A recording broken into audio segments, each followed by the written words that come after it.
अगर आप लोग ऐसी मूवीज़ ढूंढ रहे हो जिनका कोई सीक्वल या प्रीक्वल ना हो तो आप बिल्कुल सही जगह पर आए हैं, क्योंकि इस वीडियो में आपको पता चलेगा ऐसी ही 6 मास्टरपीस मूवीज़ के बारे में अगले ही कुछ मिनटों में। तो हमारी पहली फिल्म का नाम है ग्लैडिएटर, और स्पॉयलर्स की फिक्र मत करो। ग्लैडिएटर मूवी हमें एक पावरफुल रोमन जनरल से इंट्रोड्यूस करवाती है जो सिर्फ एक वॉरियर ही नहीं बल्कि उसके अंदर लॉयल्टी और ऑनर भी भरा हुआ है। इस मूवी का यूनिवर्स धीरे धीरे एक्सपैंड होता है और हमें रोमन एम्पायर की पॉलिटिक्स, पावर स्ट्रगल्स और अथॉरिटी के डायनामिक्स समझ में आते हैं। इसी बीच स्टोरी एक अनएक्सपेक्टेड टर्न लेती है जहां एक स्ट्रॉन्ग लीडर की लाइफ को कम्प्लीटली चेंज होते हुए दिखाया जाता है और उसका पर्पस भी बदल जाता है। फिर कहानी हमें एक ऐसी दुनिया में ले जाती है जहां सर्वाइवल ही सब कुछ है। इस मूवी में रिवेंज, जस्टिस और सेल्फ रिस्पेक्ट जैसी थीम्स बहुत स्ट्रॉन्ग हैं। ऑनर और लेक्सी से भरी ये स्टोरी काफ़ी पावरफुल और इमोशनल है। हमारी अगली मूवी का नाम है फॉरेस्ट गंप। इसकी स्टोरी एक सिंपल और इनोसेंट इंसान से स्टार्ट होती है जो काफ़ी सच्चे दिल का है और उसकी लाइफ को देखने का पर्सपेक्टिव बिल्कुल अलग होता है। जैसे जैसे स्टोरी आगे बढ़ती है हम देखते हैं कि कैसे वो बिना किसी ओवर थिंकिंग के लाइफ के डिफरेंट फेजेस और सिचुएशंस को फेस करता है। इसी जर्नी के थ्रू मूवी ये दिखाती है कि कभी कभी सिंप्लिसिटी और ऑनेस्टी सबसे बड़ी ताकत हो सकती है, चाहे दुनिया कितनी भी कॉम्प्लेक्स क्यों ना हो। हमारी थर्ड फिल्म का नाम है इंटरस्टेलर। इसके बारे में तो आप जानते ही होंगे, लेकिन फिर भी बताना तो पड़ेगा। इस मूवी में दिखाया जाता है कि अर्थ धीरे धीरे इनहेबिटेबल होती जा रही है और सर्वाइवल ही सबसे बड़ा चैलेंज बन चुका है। इसी सिचुएशन के बीच हमारे मेन प्रोटैगनिस्ट कूपर को अपॉर्चुनिटी मिलती है जहां वो ह्यूमैनिटी को बचाने के लिए स्पेस एक्सप्लोरेशन की रिस्की मिशन पर जाता है। जैसे जैसे स्टोरी आगे बढ़ती है फिल्म साइंस और इमोशंस को काफ़ी अच्छे से मिक्स करके हमें दिखाती है, स्पेशली टाइम, ग्रेविटी और ह्यूमन रिलेशनशिप्स के बीच का कनेक्शन।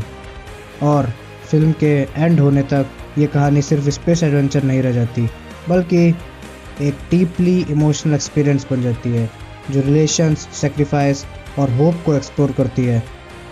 तो फोर्थ पोजीशन पर है एक और क्रिस्टोफर नोलन की मास्टरपीस इंसेप्शन। इसकी स्टोरी एक ऐसे कॉन्सेप्ट से स्टार्ट होती है जहां सपनों के थ्रू इंसान के दिमाग को एक्सप्लोर और इन्फ्लुएंस करने का आइडिया इंट्रोड्यूस होता है। धीरे धीरे हमें समझ में आता है कि ये सिर्फ एक आइडिया नहीं है बल्कि एक हाईली कॉम्प्लेक्स सिस्टम है जहां रियलिटी और ड्रीम्स के बीच की लाइन ब्लर हो जाती है।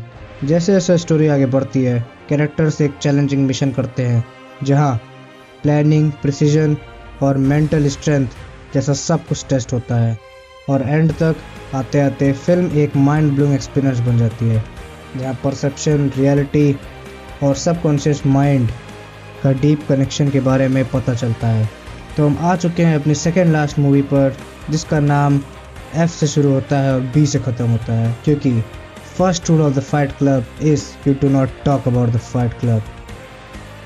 इस मूवी की स्टोरी एक ऐसे इंसान से शुरू होती है जो बाहर से एक नॉर्मल लाइफ जी रहा है लेकिन अंदर ही अंदर वो एम्प्टी और डिस्कनेक्टेड फील करता है। जैसे जैसे स्टोरी आगे बढ़ती है उसकी रूटीन लाइफ और कंज्यूमर ड्रिवन लाइफस्टाइल उसकी आइडेंटिटी को और ज़्यादा खोखला बना देते हैं। फिर कहानी एक नया डायरेक्शन लेती है जहां वो अपनी लाइफ में कुछ रियल, इंटेंस और मीनिंगफुल फील करने की कोशिश करता है, और धीरे धीरे ये कहानी एक साइकोलॉजिकल एक्सप्लोरेशन बन जाती है जहां आइडेंटिटी, कंट्रोल और इंसान के अंदर चल रहा कॉन्फ्लिक्ट सेंटर स्टेज ले लेता है। हमारी सिक्स्थ और आखिरी मूवी का नाम है द शशांक रिडेम्पशन। ये मूवी एक ऐसे इंसान से शुरू होती है जो अचानक एक हार्श और अनफेमिलियर एनवायरनमेंट में आ जाता है जहां सर्वाइव और एडजस्ट करना सबसे बड़ा चैलेंज होता है। धीरे धीरे हमें उस जगह की रियलिटी समझ आती है, रूल्स, पावर डायनेमिक्स और वहाँ के लोगों के कॉम्प्लेक्स सिस्टम समझ में आते हैं। इसी बीच एक स्ट्रॉन्ग बॉन्ड और होप का एलिमेंट डेवलप होता है जो दिखाता है कि सबसे मुश्किल सिचुएशंस में भी इंसान अपनी ह्यूमैनिटी और डिग्निटी कैसे मेंटेन करता है। और एंड तक मूवी एक पावरफुल रिफ्लेक्शन बन जाती है पेशेंस, होप और इनर स्ट्रेंथ का, जो लाइफ के टफेस्ट फेजेस को भी मीनिंग देता है। मैंने इस लिस्ट को पर्सनल रैंकिंग के हिसाब से बनाया था जिसमें असेंडिंग ऑर्डर का इस्तेमाल हुआ है, मतलब सबसे वर्स्ट से सबसे बेस्ट फिल्म्स। इसका ये मतलब बिल्कुल भी नहीं है की शुरुआत की मूवीज़ ख़राब है। इस लिस्ट की सारी मूवीज़ मास्टरपीस हैं। अगर आपको ऐसी मांगास जाननी है जो 20 चैप्टर से कम की हो तो ये वीडियो ज़रूर देखना। मिलते हैं अगले वीडियो में। सायोनारा। और लाइक, कमेंट, शेयर और सब्सक्राइब करना मत भूलना।